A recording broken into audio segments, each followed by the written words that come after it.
Osho, The Art of Dying, talks on Hasidism, given at the Osho Commune International, Pune, India.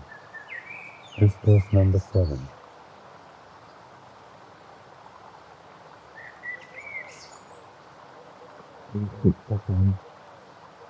Rabbi Bunham used to tell young men who came to him for the first time the story of Rabbi Isaac, son of Rabbi Yekel, in Qatar. After many years of great poverty, which had never shaken his faith in God, he dreamed that someone bade him look for treasure under the bridge which leads to the king's palace in Prague. When the dream reoccurred the third time, he set out for Prague.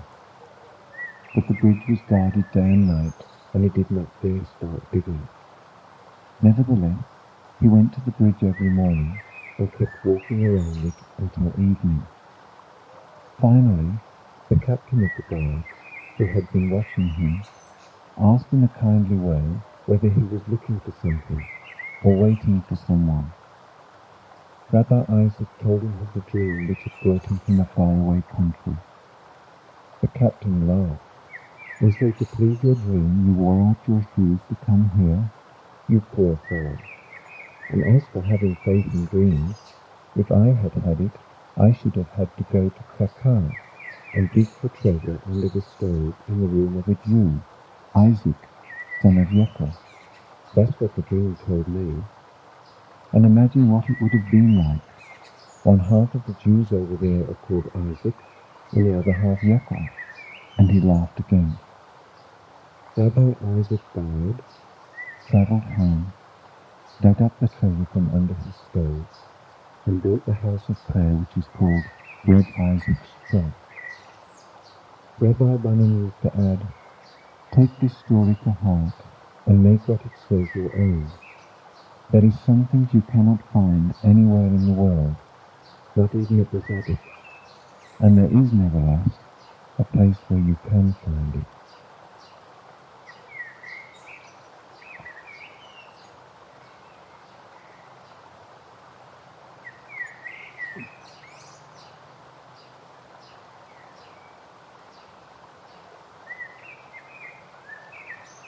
A mind is a spirit.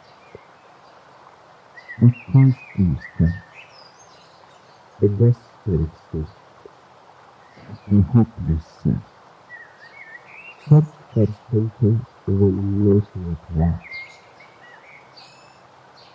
There is a deep urge to speak, but one knows not what one is speaking. And there is a state of mind, but whatsoever you get is not going to give you any satisfaction. Frustration seems to be the destiny of humanity, because whatsoever you have got becomes meaningless the very moment you have got it. You start searching again. The search continues whether you got anything or not. It seems irrelevant what you have got, what you have not got. The search anyway continues. The poor is searching, the rich is searching, the ill is searching, the well is searching, the powerful is searching, the powerless is searching, the stupid is searching, the wise is searching, and nobody knows exactly what. This very search has to be understood. What this search is and why it is there. It seems there is a gap in a human being, in a human mind, in the very structure of human consciousness. There seems to be a hole, a black hole. You go on throwing things in it, and they go on disappearing. Nothing seems to bring it to be full. Nothing seems to help towards fulfillment. It is a very feverish search. You seek in the world, you seek it in the other world. Sometimes you seek it as money, sometimes as power, prestige, sometimes as God, bliss, love, meditation, prayer. But the search continues. It seems man is ill with search. The search does not allow you to be here and now, because the search always leads you to somewhere else. The search is a project. The search is a desire.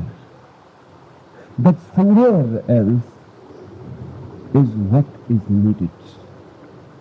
But it exists somewhere else, not here where you are. It certainly exists, but not in this moment of time. Not now, but somewhere else. It exists then, there, never here now. It goes on nagging you. It goes on pulling you, pushing you. It goes on throwing you into more and more madness. It drives you crazy, and it never is fulfilled. I have heard about a very great Sufi mystic woman, Rabia al-Adawiyah. One evening, people found her just sitting on the road searching for something. She was an old woman. Her eyes were weak. It was difficult for her to see, so neighbors came to help her. They asked what you are searching. Rabia said, that question is irrelevant. I am searching. If you can help me, help. They laughed. They said, Rabia, have you gone mad? You say our question is irrelevant. If you don't know what you are searching for, how can we help? Rabia said, okay, so just to satisfy you, I am searching my needle. I have lost my needle. They started helping her. Then immediately they became aware the road is very big and the needle is a very tiny thing. So they asked Rabia, please tell us where you lost it, the exact precise place. Otherwise it is difficult, the road is big. And we can go on searching and searching forever. Where did you lost it? Rabia said, again you ask an irrelevant question. How it is concerned with my search?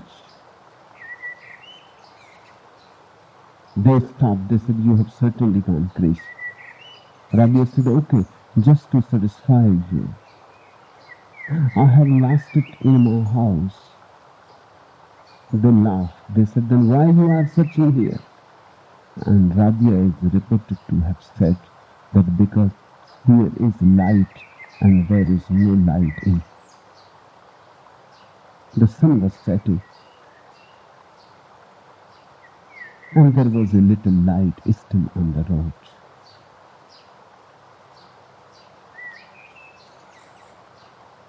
This parable is very significant. Have you ever asked what you are searching? Have you ever made it a point of deep meditation what you are searching? No. Even if in some vague moments, dreamy moments, you have some inkling what you are searching, It is never precise. It is never exact. You have not yet defined it. Because if you define it, the more it becomes defined, the more you will feel there is no need to search for it. The search can continue only in a state of vagueness, in a state of dream, when things are not clear. You simply go on searching, pulled by some inner urge, pushed by some inner urgency.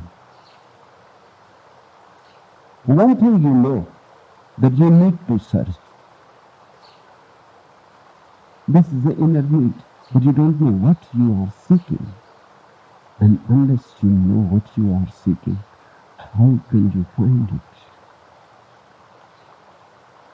it? It is a word. You think money, power, prestige, respectability. But then you see people who are respectable and people who are powerful, they are also seeking.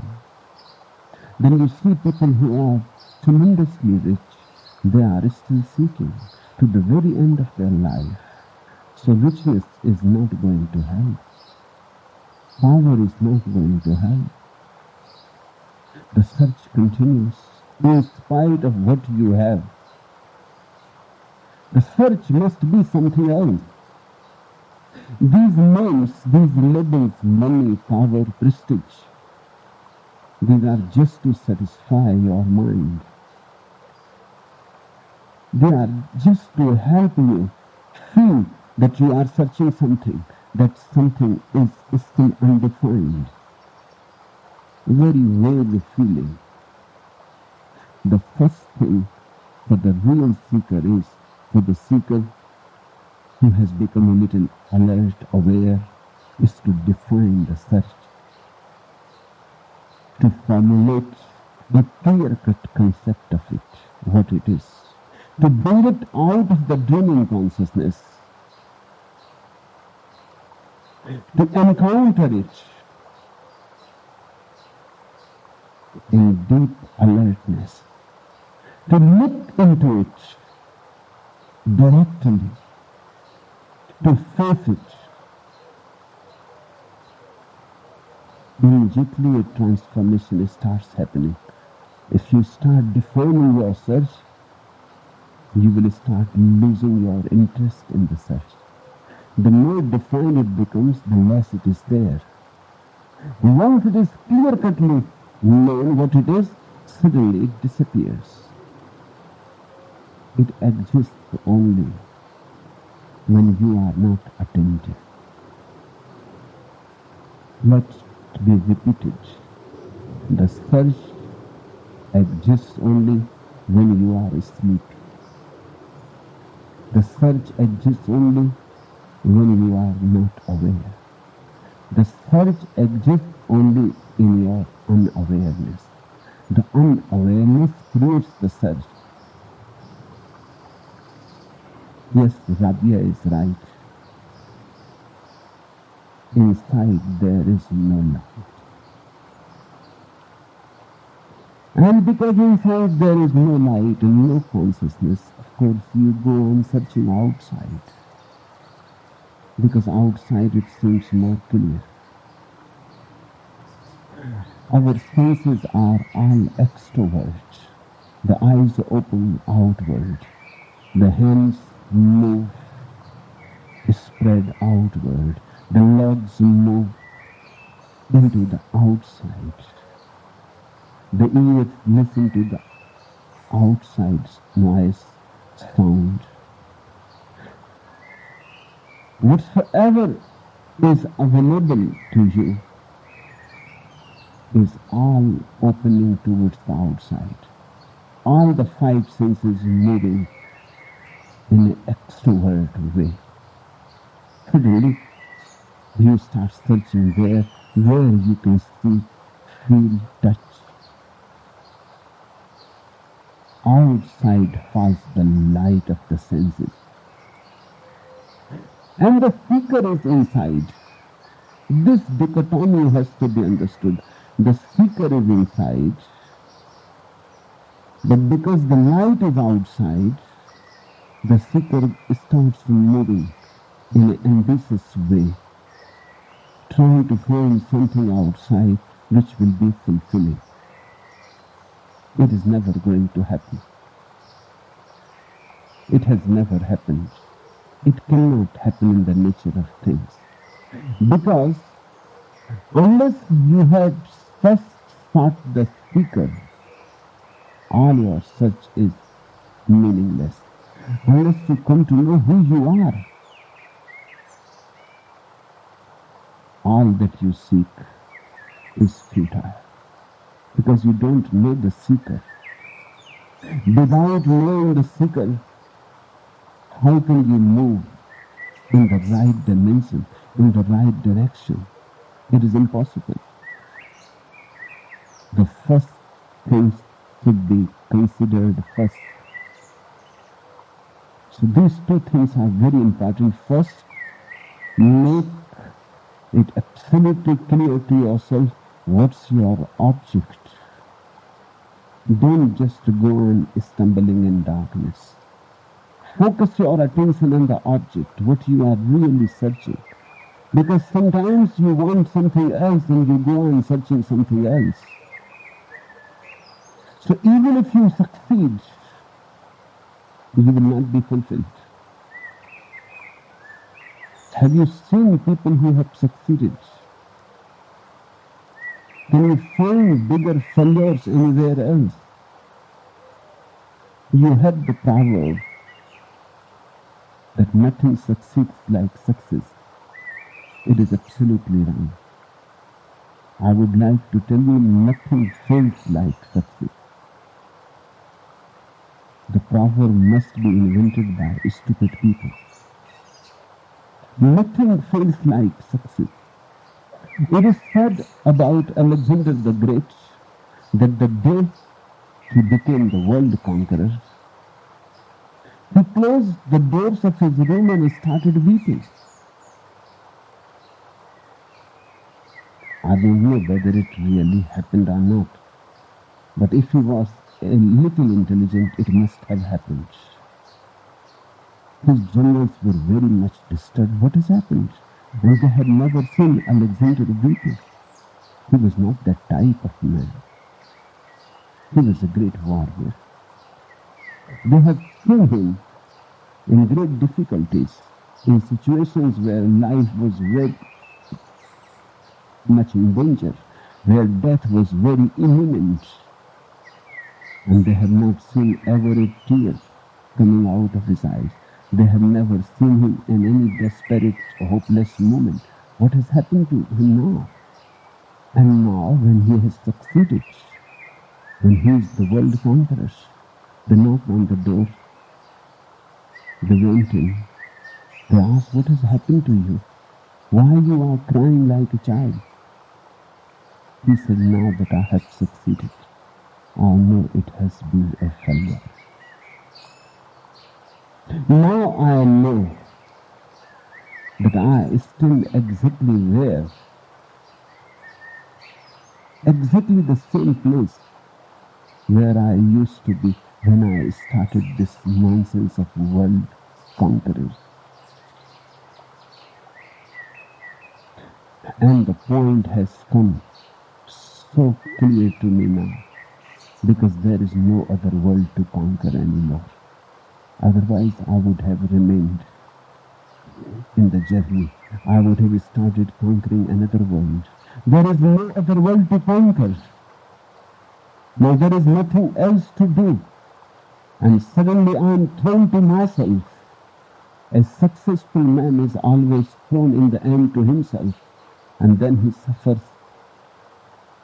tortures of hell because he wastes his whole life.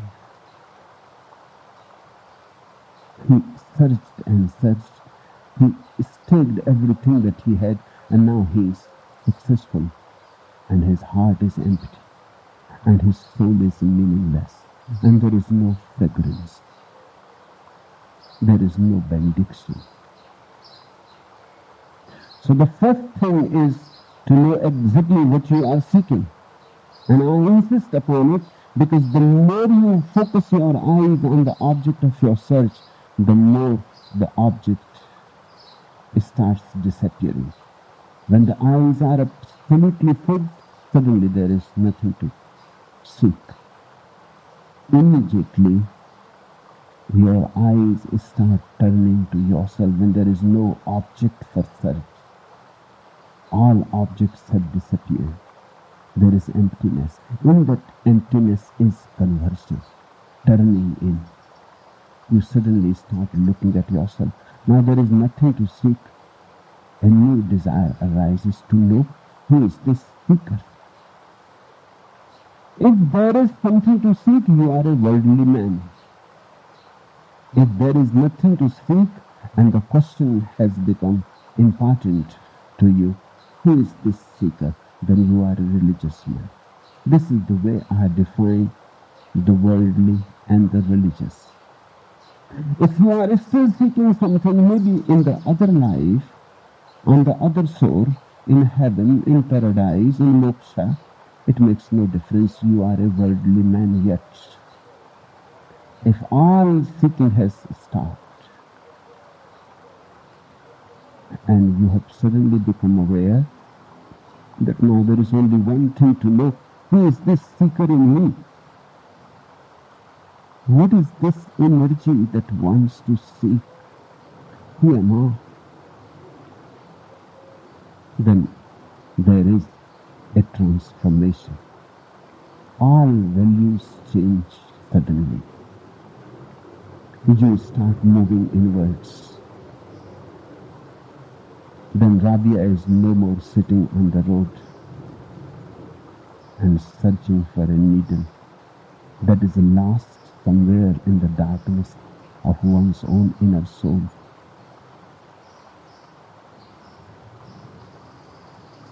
Once you have started moving inwards, in the beginning it is very dark. Rabia is right. It is very, very dark because for lives together you have never been in. Your eyes have become focused to the outside world. Have you watched it? Observe it sometimes when you come from the road and it is very sunny and the sun is hot and there is bright light and you suddenly come inside the room, inside the house, it is dark because eyes are focused to the outside light, too much light. When there is too much light, eyes shrink. In darkness, eyes have to relax. A bigger aperture is needed in darkness. In light, a smaller aperture is enough. That's how your camera functions. That's how the eye functions. Camera has been invented on the lines of the human eye. So when you come suddenly from the outside, your own house looks dark, but you sit a little while and by, darkness disappears. It is more light. Your eyes are settled. When you go in from many lives together, you have been outside, in the hot sun, in the world. You have completely forgotten how to enter in and how to readjust your eyes. Meditation is nothing but a readjustment of your vision, a readjustment of your seeing faculty, of your eyes. That is what is called in India the third eye. It is not exactly an eye somewhere. It is just a readjustment, a total readjustment of your vision. By and by, the darkness is no more dark. A subtle, suffused light starts being felt. And if you go on looking inside, It takes time. Gradually, slowly, you start feeling such a beautiful light inside. But it is not aggressive light. It is not like the sun, it is more like the moon. It is not glaring. It is not dazzling. It is very cool. It is not hot. It is very compassionate. It is very soothing. It is a balm. By and by, once you have become adjusted to the inside light, you will see that you are the very source. The seeker is the thought. Then you will see that the treasure is within you. And the whole fight consisted that you were seeking it for outside. That you were seeking it somewhere, and it has been always there inside you. It has always been here within you, and you were seeking it without. You were in a wrong direction, that's all. Everything is available to you as much as it is available to me. As much as it is available to a Buddha, to a Balsam, to Moses, to Muhammad. As much is available to you. You are only looking in a wrong direction. As far as the treasure is concerned, you are not poorer than Buddha or Muhammad. No, God has never created a poor man. It does not happen. It cannot happen because God creates you out of His richness. How He can create a poor man? You are His overflowing. You are part of His being. How you can be poor? You are rich, infinitely rich, as rich as God Himself. But you are looking in a wrong direction. The direction is wrong, that's why you go on missing. And it is not that you will not succeed in life. You can succeed, but still you will be a failure. Nothing is going to satisfy you because nothing can be attained in the outside world which can be comparable to the inner treasure, to the inner light, to the inner peace, to the inner bliss. Now this story is tremendously meaningful. Rabbi Biman used to tell young men who came to him for the first time the story of Rabbi Isaac, son of Rabbi Ekel in Krakow. After many years of great poverty, which had never shaken his faith in God, he dreamed that someone bade him look for treasure under the bridge which leads to the king's palace in Prague. The first thing about the story to be understood, that he dreamed. All desiring is dreaming. And all dreaming takes you away from you. That is the very nature of a dream. You may sleep in Pune and you may dream of Philadelphia. In the morning, you will not wake up in Philadelphia. You will wake up in Pune. But in the dream, you can be anywhere. Dream has a tremendous freedom because it is unreal. In dream, you can be anywhere. On the moon, on the Mars. You can choose any planet It's your game. In a dream, you can be anywhere.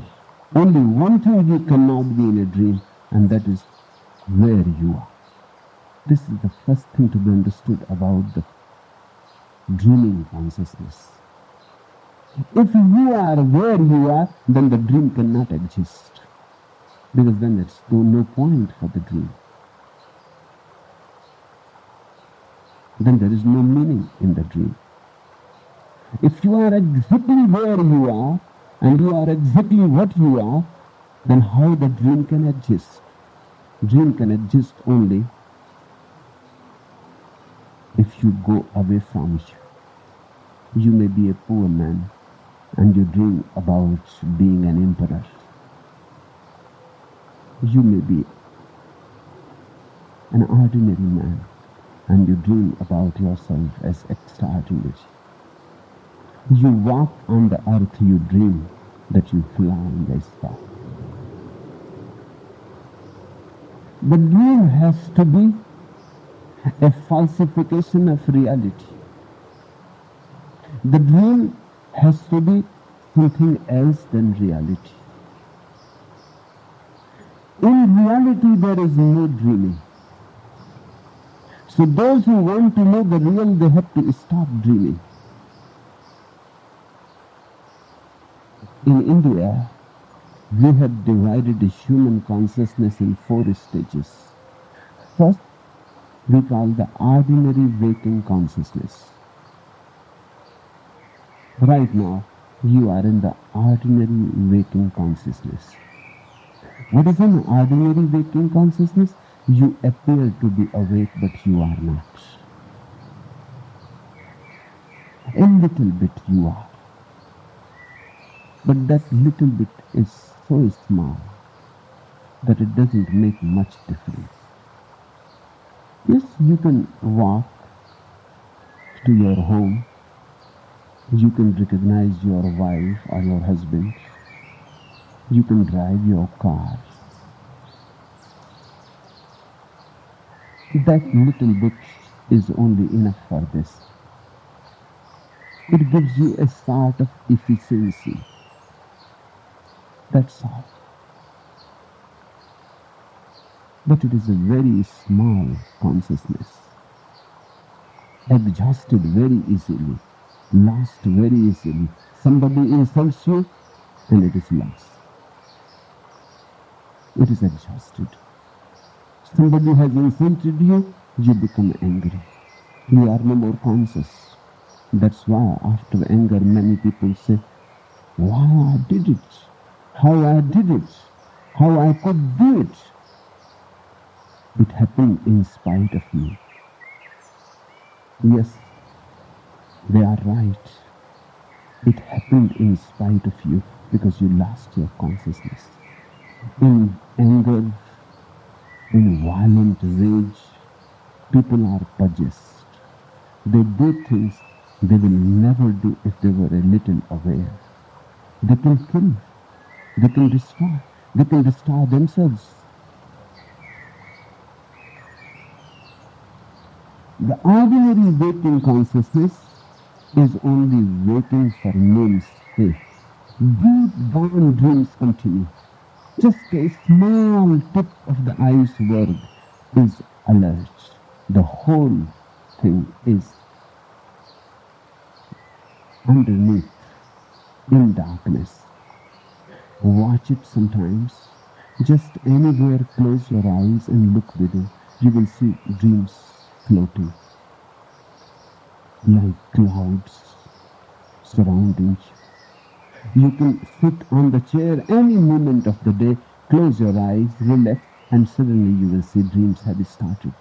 In fact, they have not started. They were continuing. Just as in the day stars disappear from the sky, they don't really disappear, they are there. But because of the light of the sun, you cannot see them. If you go in a deep well, very deep dark well, from the dark well you can look at the sky and you will be able to recognize few stars again, even in the midday. The stars are there. When night comes, they don't disappear, appear. They have always been there 24 hours. They don't go anywhere. Just the sunlight hides them. Exactly is the case with your dreaming. It is just below the surface. Just underground it continues. On the top of it, a little layer of awareness. Underneath, 1,001 dreams. Close your eyes anytime and you will find yourself dreaming. That's why people, when they start meditating, are in a great difficulty. They come to me and they say, this is something funny, it's strange, because we had never thought that so many thoughts are there. They had never closed their eyes. They had never sat in a relaxed posture. They had never went in to see what is happening there. They had been too much engaged in the outside world. They were too much occupied. Because of that occupation, they never became aware of this constant activity inside. The waking consciousness, ordinary waking consciousness in India is called the first state. The second state is that of dreaming. Anytime you close your eyes and you are in it. In the night, you are continuously in it, almost continuously. Whether you remember your dreams or not in the morning is not of much importance, but you go on dreaming. There are at least 8 cycles of dream in the night. One cycle continues almost for many minutes, 15, 20 minutes. Then there is a gap, then again another cycle, then there is a gap, then again there is a cycle. Continuously, whole night, you are dreaming and dreaming and dreaming. This is the second state of consciousness. This parable consists of the second state of consciousness. Ordinarily, all desires consist in the second state of consciousness, the dreaming state. Desire is a dream. And to work for a dream is doomed from the very beginning, because a dream can never become real.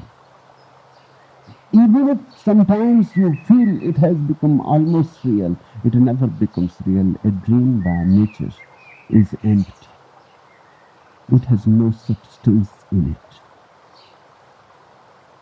The third stage is sleep, deep sleep, susupta, in which all dreaming disappears, but all consciousness also. While you are awake, there is a little awareness, very little. When you are dreaming, even that little awareness has disappeared, but still there is an iota of awareness. That's why you can remember in the morning that you had a dream, such and such a dream. But in deep sleep, even that disappears, as if you have completely disappeared. Nothing remains. A nothingness surrounds you. These are the 3 ordinary states. The fourth state is called Turiya. The fourth is simply called the fourth. Turiya means the fourth. The fourth state is of a Buddha. It is almost like dreamless sleep with only one difference. That difference is very great. It is as peaceful as deep sleep, as without dreams as deep sleep, but it is absolutely alert, aware.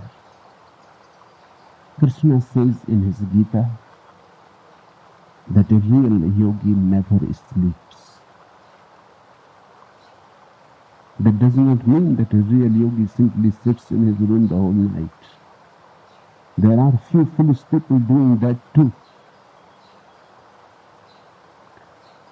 A real yogi never sleeps means Even while he is asleep, he remains aware, alert. Ananda lived with Buddha for 40 years. He asked Buddha one day, "One thing surprises me very much. I am intrigued, and you will have to answer me."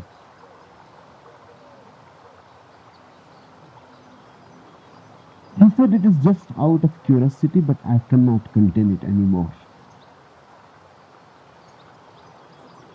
You sleep in the night. I have watched you many times for hours together. But you sleep in such a way that it seems as if you are awake. You sleep in such a graceful way.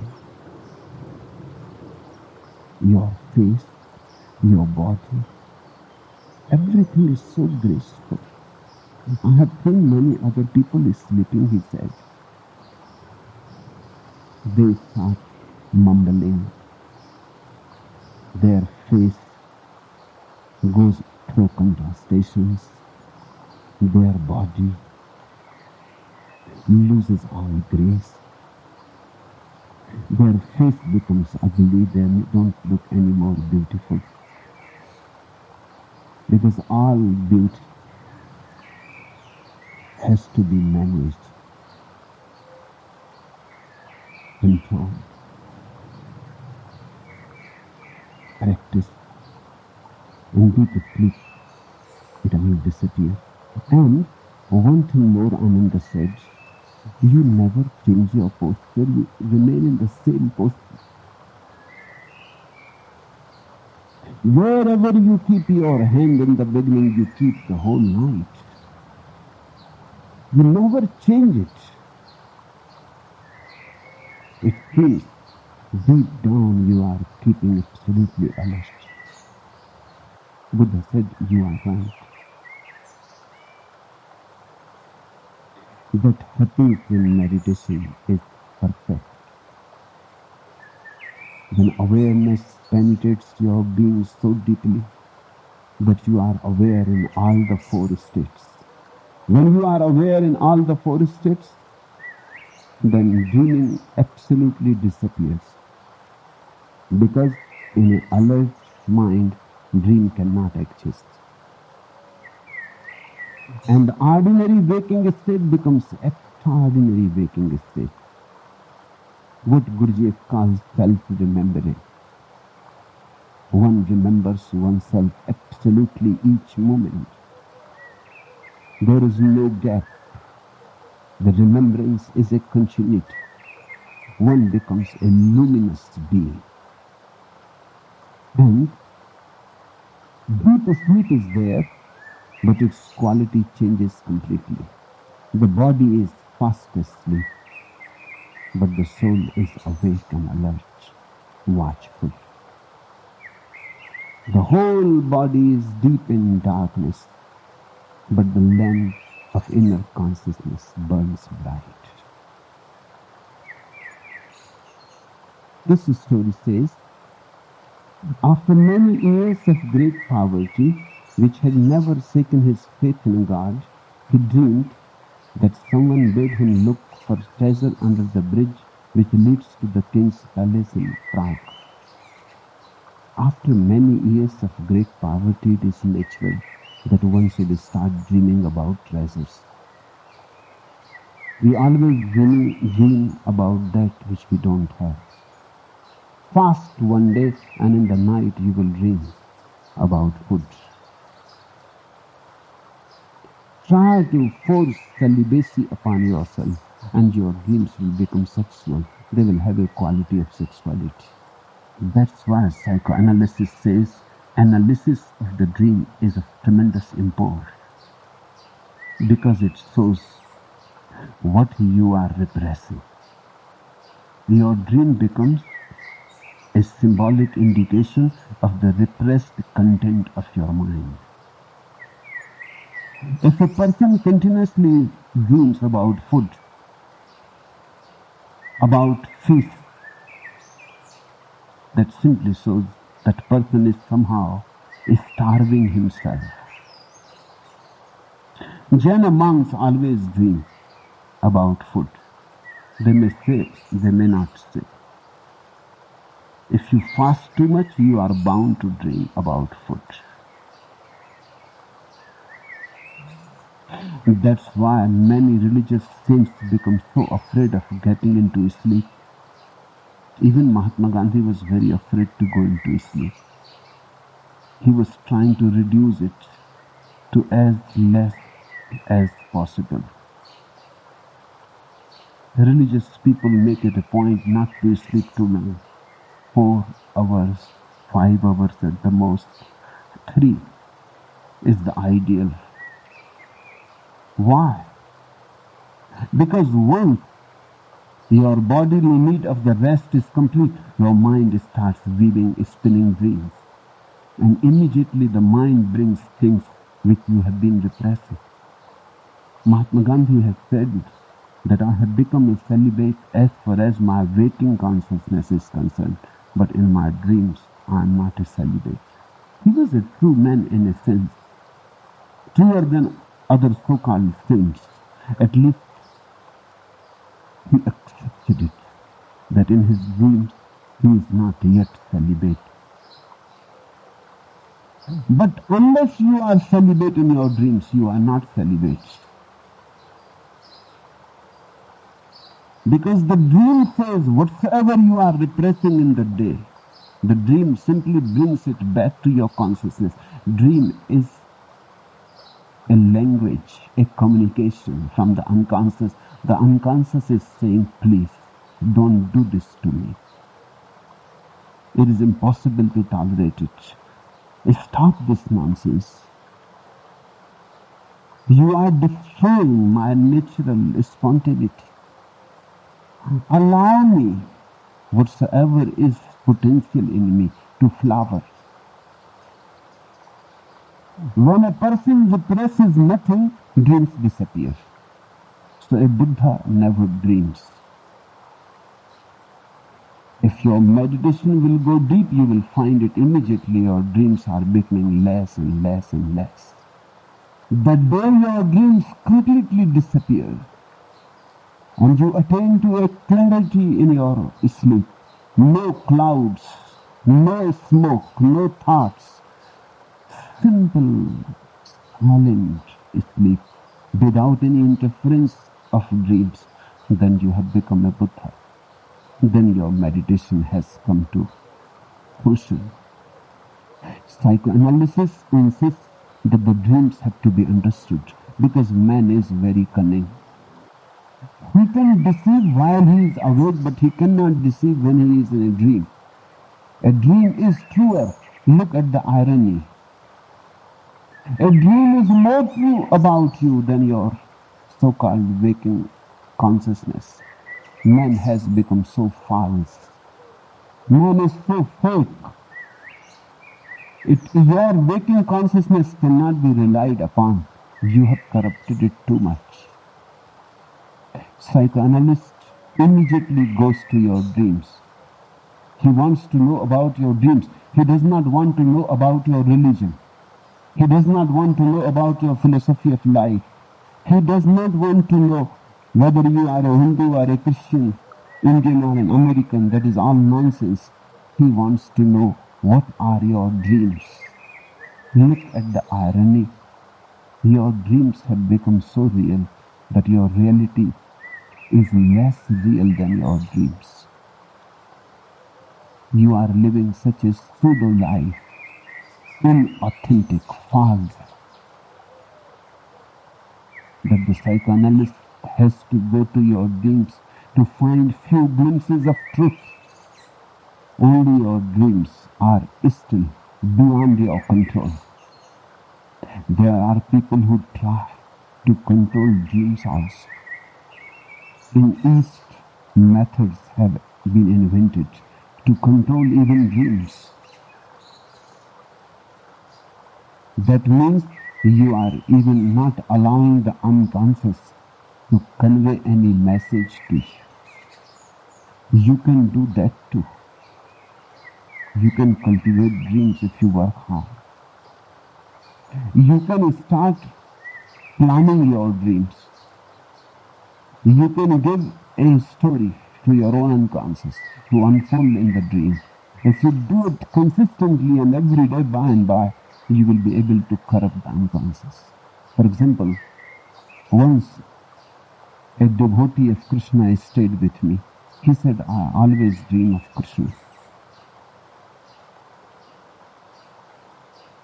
I asked him how you managed, because dream is not something that you can manage. What method you had tried? He said, a simple method my guru had given to me. That every night when I go to sleep, I go on thinking about Krishna, fantasizing. After 3 years of continuous practicing fantasy, while falling asleep, one day it happens. Whatsoever I had fantasy continued in my dream, and it became my dream. Since then, I am having tremendous religious dreams.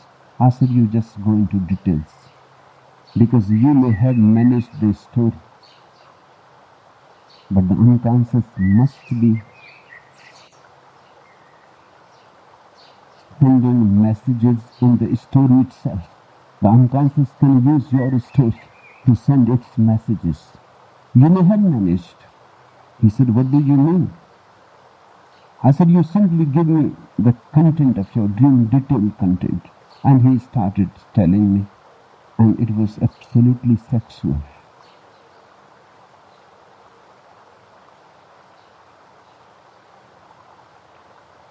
Krishna was his lover,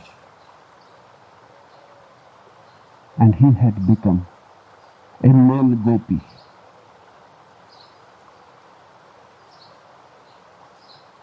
A boyfriend.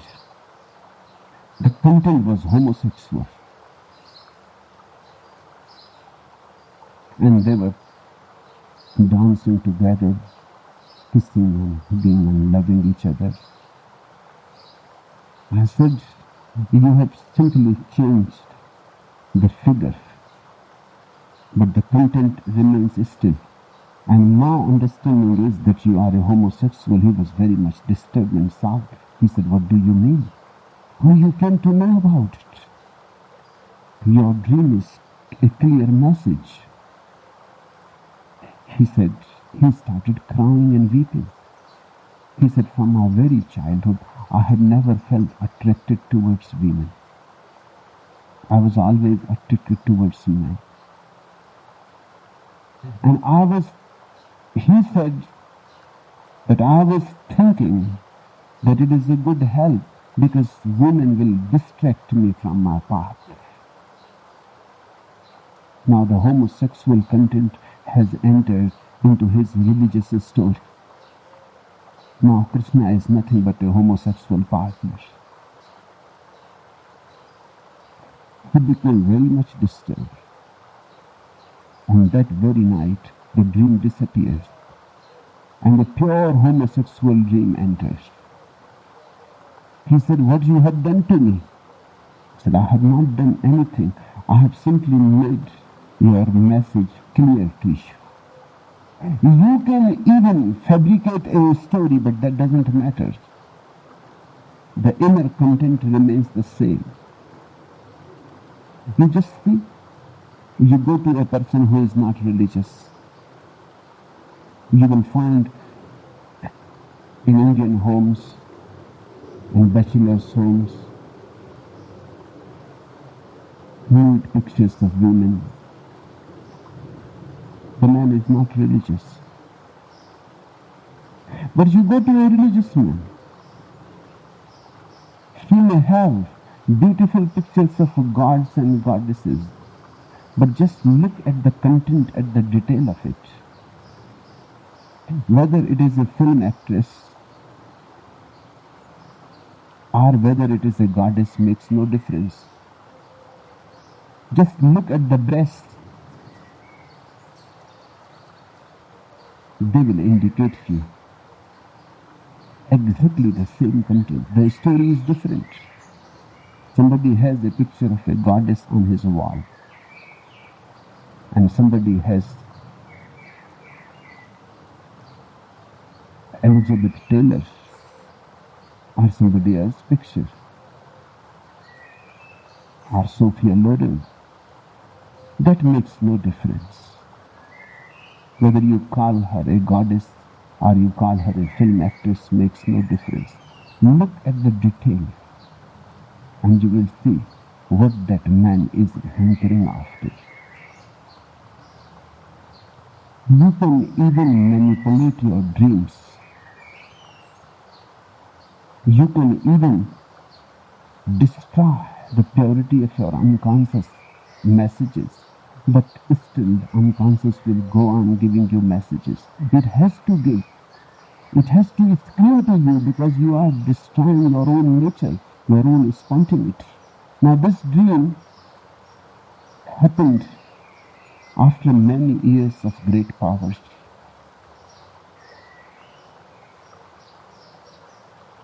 Which had never shaken his faith in God.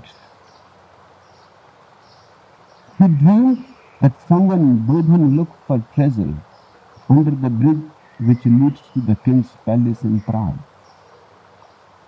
Poor men always dream of king's palaces and king's treasures and things like that. If you have very rich dreams, that simply shows you are a poor man. Only very rich people dream of becoming sannyasis. A Buddha, a Mahavir, living in the palaces, they have dreams of becoming sannyasis. Because they are fed up with their success. Success is finished for them. It has no charm. It has no allurement. It has no fascination anymore. Now they think the poor man is living the real life.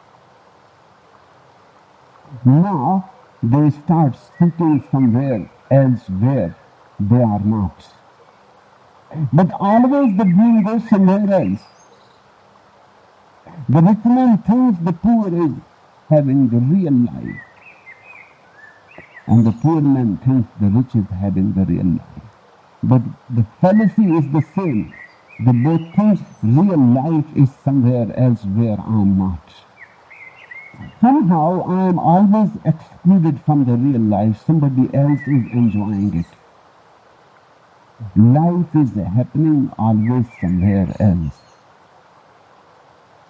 Wherever I go, life simply disappears. Wherever I reach for it, I always find emptiness. But it is always happening somewhere. Life seems to be like the horizon. It is just ahead, somewhere. It is a mirage. When the dream recurred the third time, he set out for Prague. And remember, even if a dream recurs too many times, it starts looking like real. The repetition makes things real. Adolf Hitler has written in his autobiography, Memento, that you go on repeating a lie and it becomes real. Repetition is the key. And he should know. He practiced it. And he is not simply asserting something theoretical. He has practiced it whole of his life. He uttered lies, absolutely absurd lies. But one thing he insisted, he went on repeating. When he went on repeating some lie again and again and again, it starts becoming real. Because the mind starts getting hypnotized by it. The repetition is the method of hypnosis. Repeat anything and it becomes engraved in your being. That's how we are deluded in life. If you repeat, this woman is beautiful, this woman is beautiful, you go and repeat it, and you will start seeing beauty in her. It may be there, it may not be there. It doesn't matter. If you repeat it too long, it will become true. If you think money is the goal of life, go on repeating, and it will become your goal of life. That's how all advertising functions. Just go on repeating. The advertiser believes in the science of repetition. He simply goes on repeating that this brand of cigarette is the best. When for the first time if you read it, you may not believe it. Next time, again, how long you can remain an unbeliever? By and by the belief will arise. And the belief will be such that you may not even become conscious of it. It will be subliminal. It will be just underneath consciousness. One day suddenly, when you will go to the store, and the store people will ask, what brand of cigarette do you need? And you will say, a certain brand.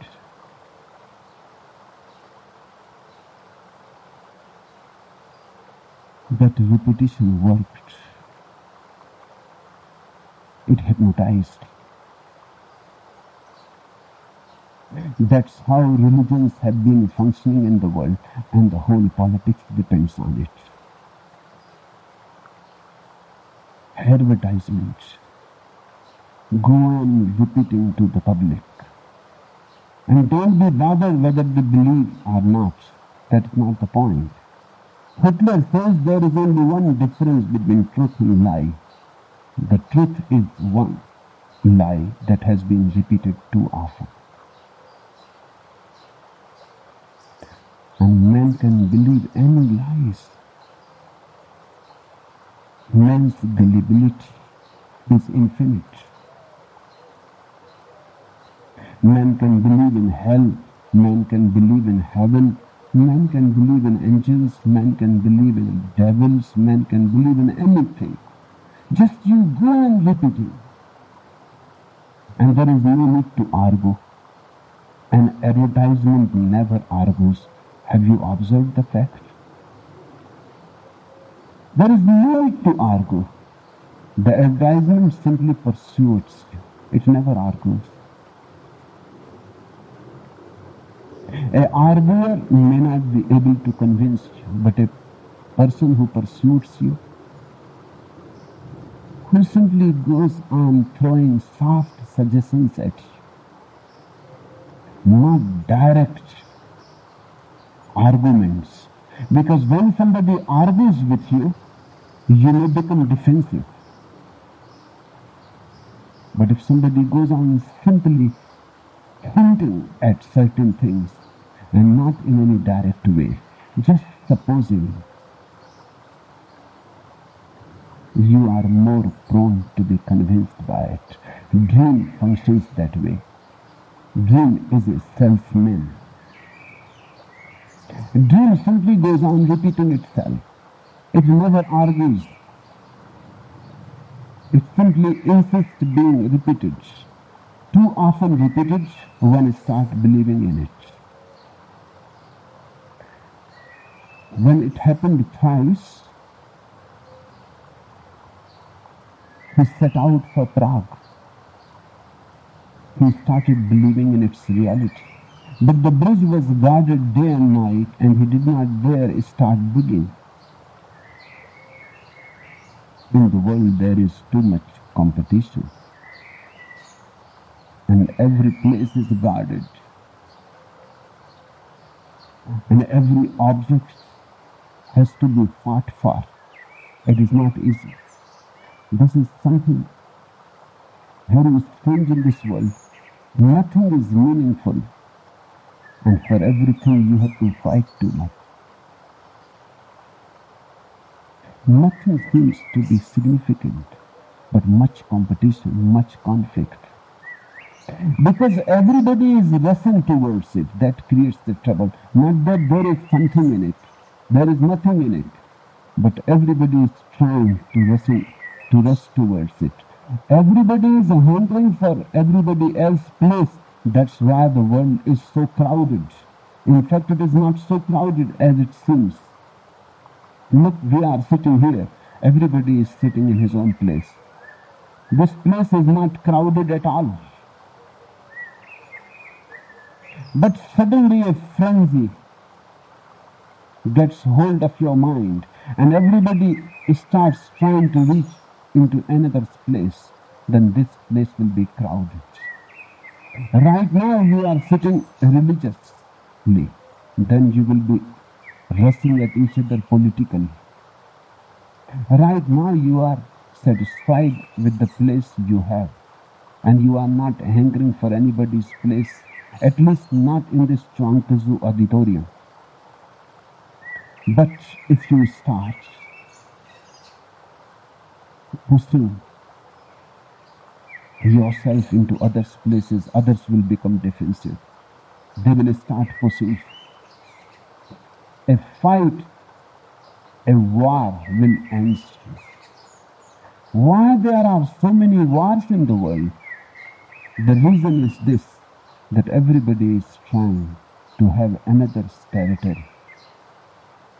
And the other may be trying the same. He may be looking at you. The bridge was guarded and he could not start digging. Nevertheless, he went to the bridge every morning and kept walking around it until evening. That's what many people are doing. Very few succeed. Many simply walk around. But they go. Even if you cannot succeed, your desires,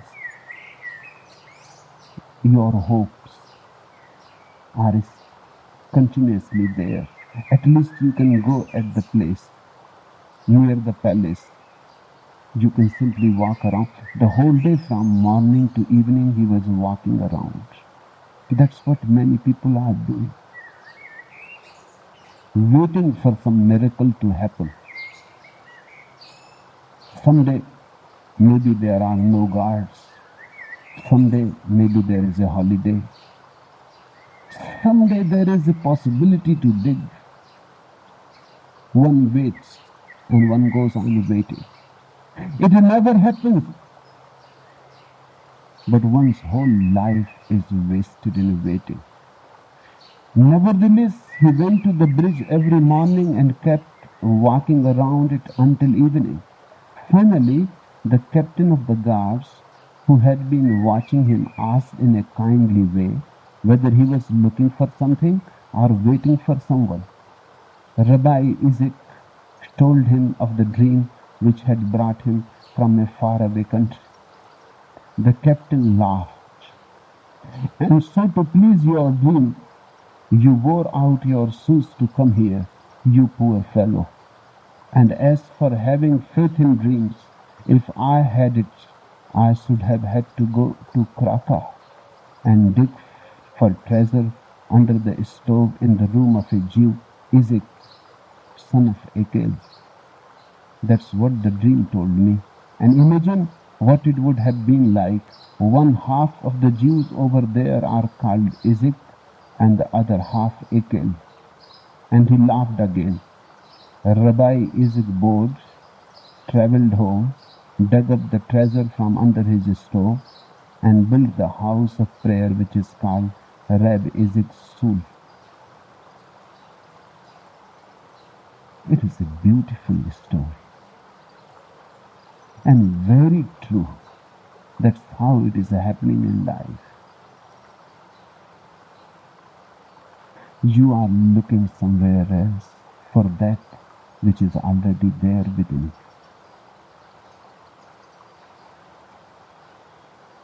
you. Rabbi Isaac bowed, thanked the man, traveled home. This is the journey of redemption, traveling back home. And a man who has understood life always pays its respect to life, because it has carved you out of your dream. He is not against life. He simply knows it has nothing to do with life. He simply knows I was searching in a wrong direction. Life has been always compassionate. Life has been telling you again and again that nothing you can find here. Go back home. But you don't listen. You earn money, one day money is there.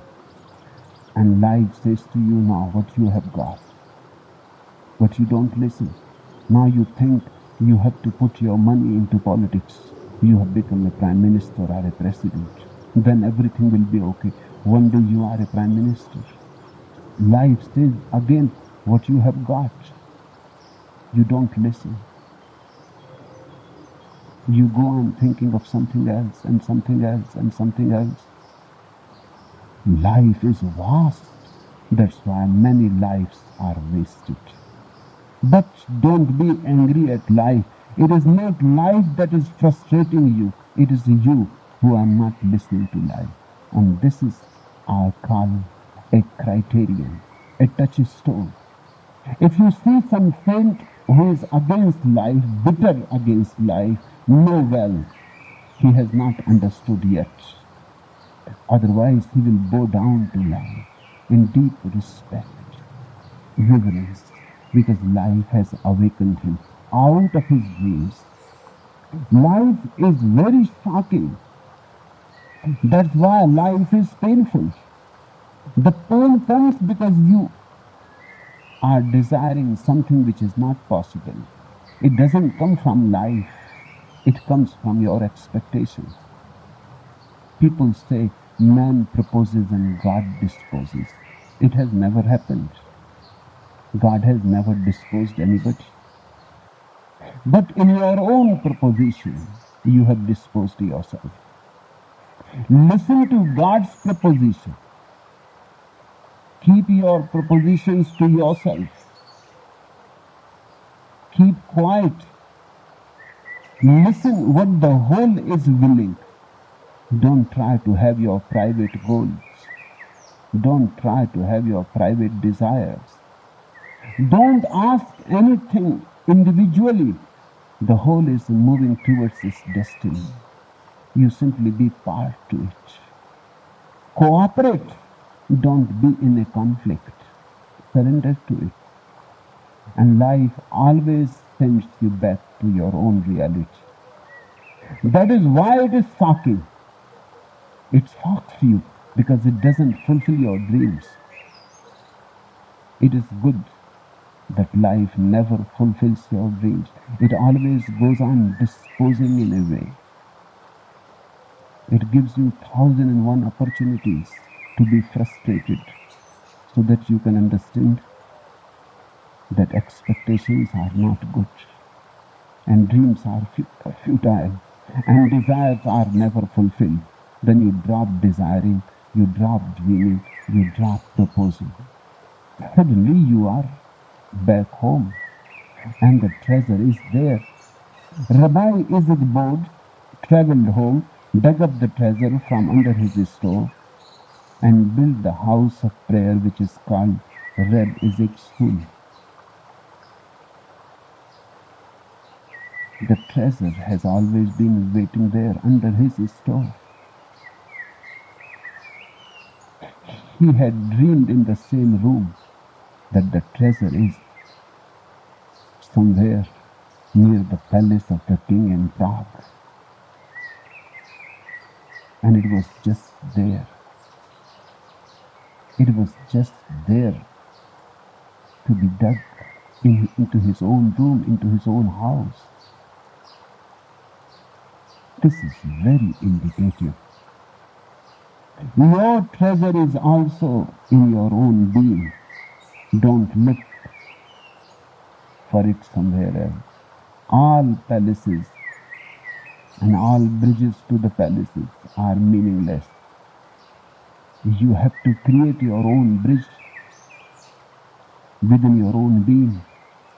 The palace is there and the treasure is there. God never sends anybody into this world without a treasure. He sends you ready for every situation. How it can be otherwise? A father sending his son on a long journey. He makes every preparation. Even for unexpected situations, the Father provides. He gives all the provisions. You are carrying everything that you need. Just go into the seeker and don't go seeking outside. Seek the seeker. Let the seeker be the thought. And because of this, he built the house of prayer. Why he built the house of prayer? Such a tremendous revelation, such a tremendous experience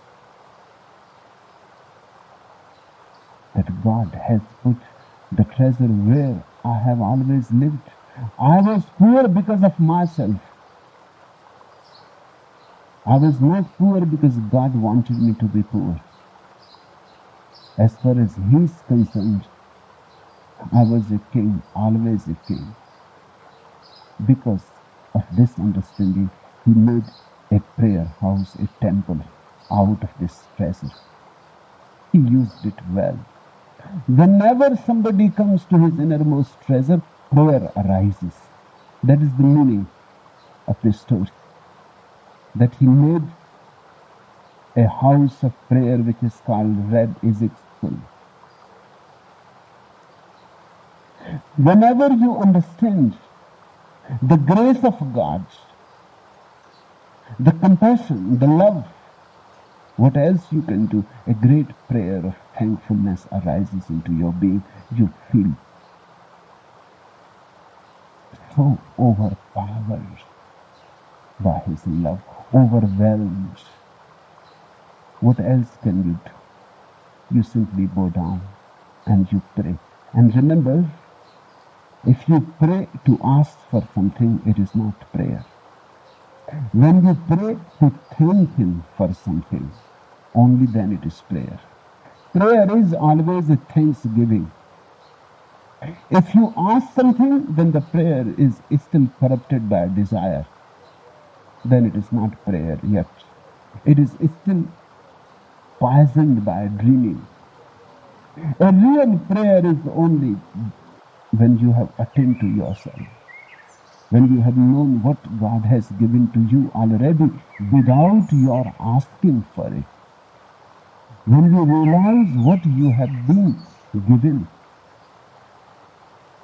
what infinite sources have been given to you,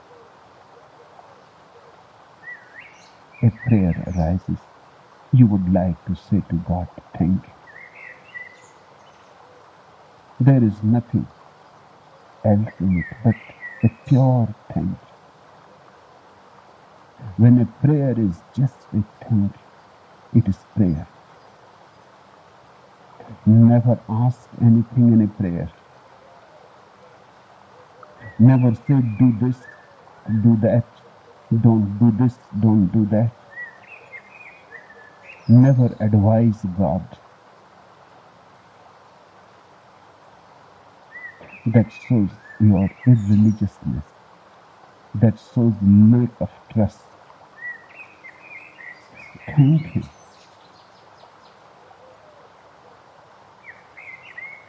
Your life is already a benediction, a blessing. Each moment is such pure joy, but you are missing it. That I know. That's why the prayer is not arising. Otherwise, you will build a house of prayer. Your whole life will become that house of prayer.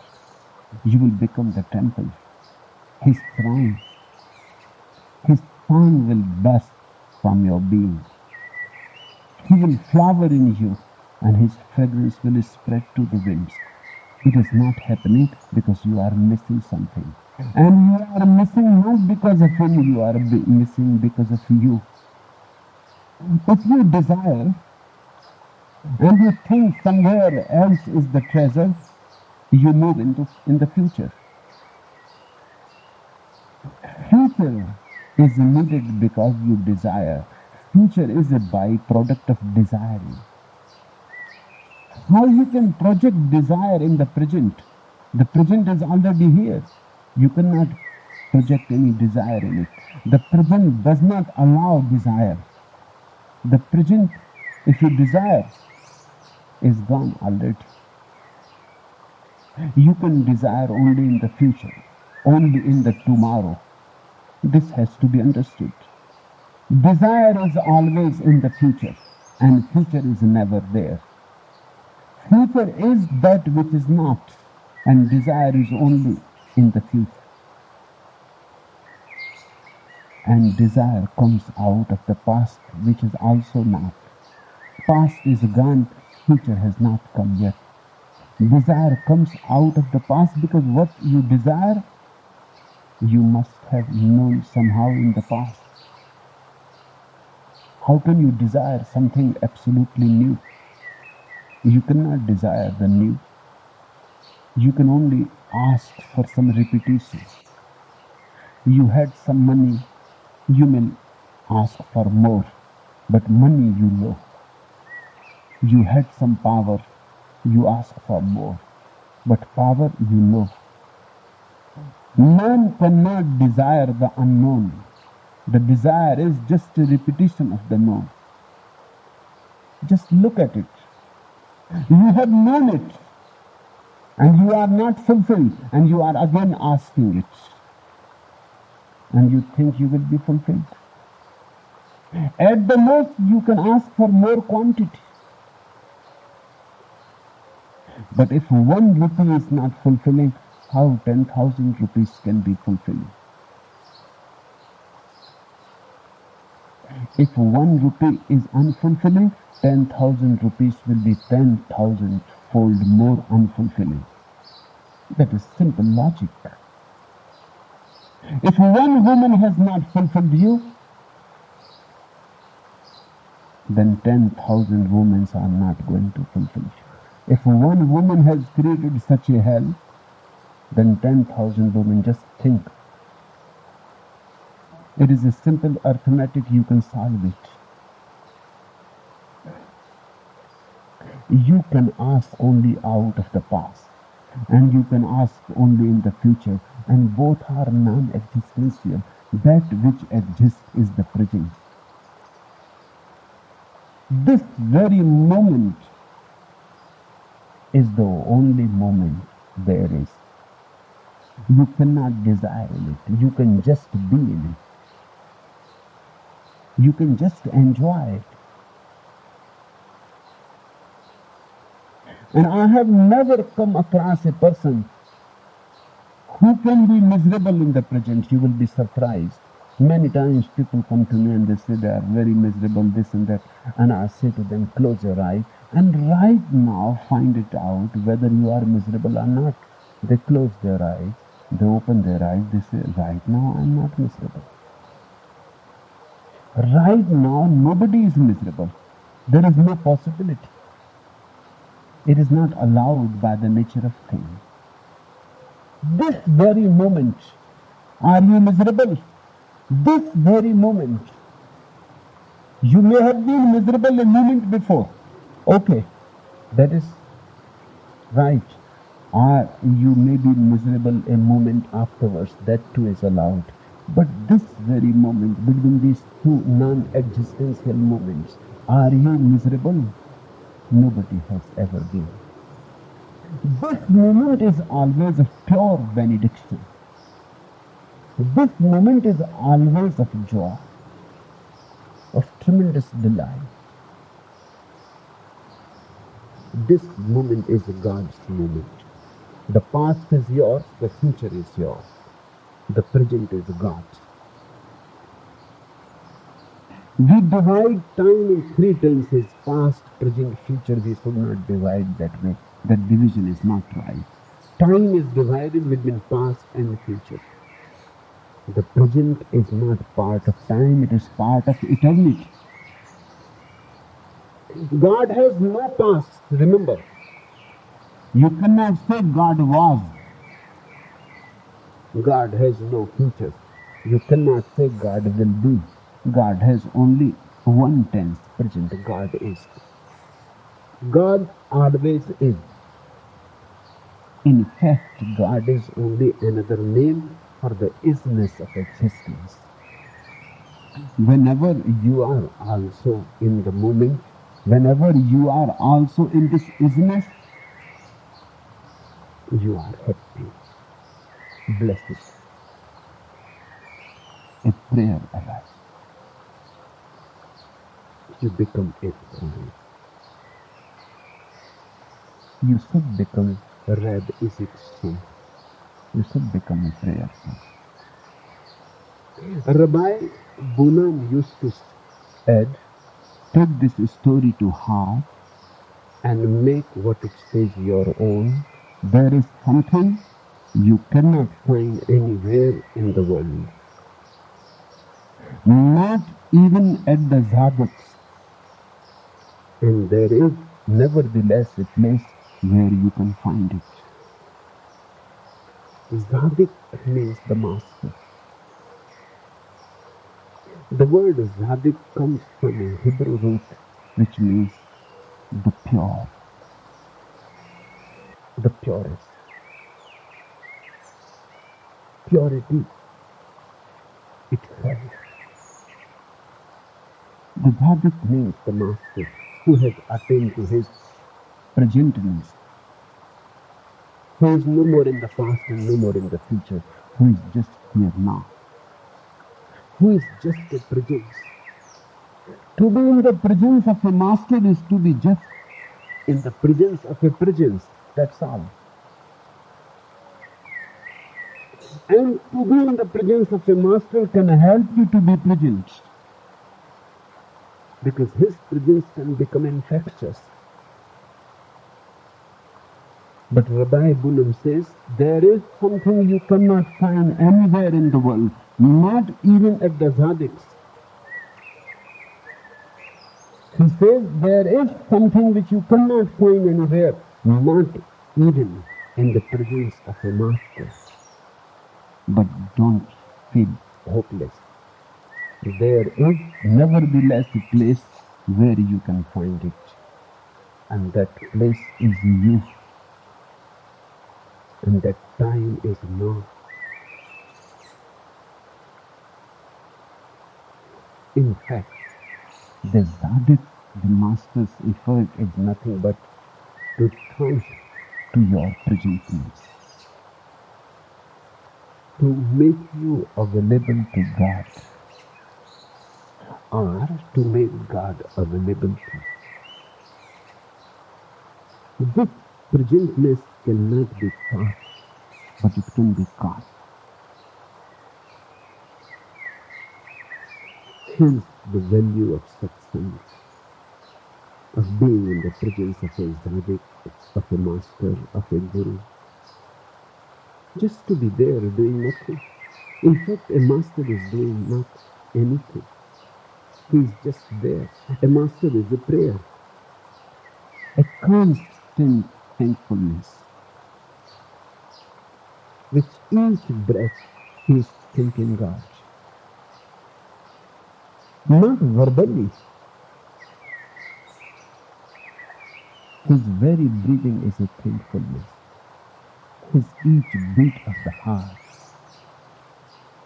He goes on saying thank you. Thank you, not verbally. Existentially. His being is prayer. To be in the presence of such a man may help to have some taste of prayer. That first will start a new journey into your life, the inward journey. Seeking you have been for centuries, for millennia, and you have not found. Now, let the seeker be the thought. Outside you have traveled so long. You are so tired, so exhausted. Jesus says, those who are tired, those whose burden is heavy, they should come to me. I will give them rest. What he means? He simply means, come to me, I am in rest. Be close to me. Have a taste of it. And that very taste will turn the tide. And you will start moving inward. You are here with me. Have the taste of my being. Don't just listen to my words. Listen to me. Taste me. And then suddenly you will be here and now. And you will be turning inward. And you will not ask for anything. And you will not desire for anything. And you will not have any movement in the future. And you will not have any clinging with the past. And then this moment is liberation. This moment is enlightenment. Enough for today.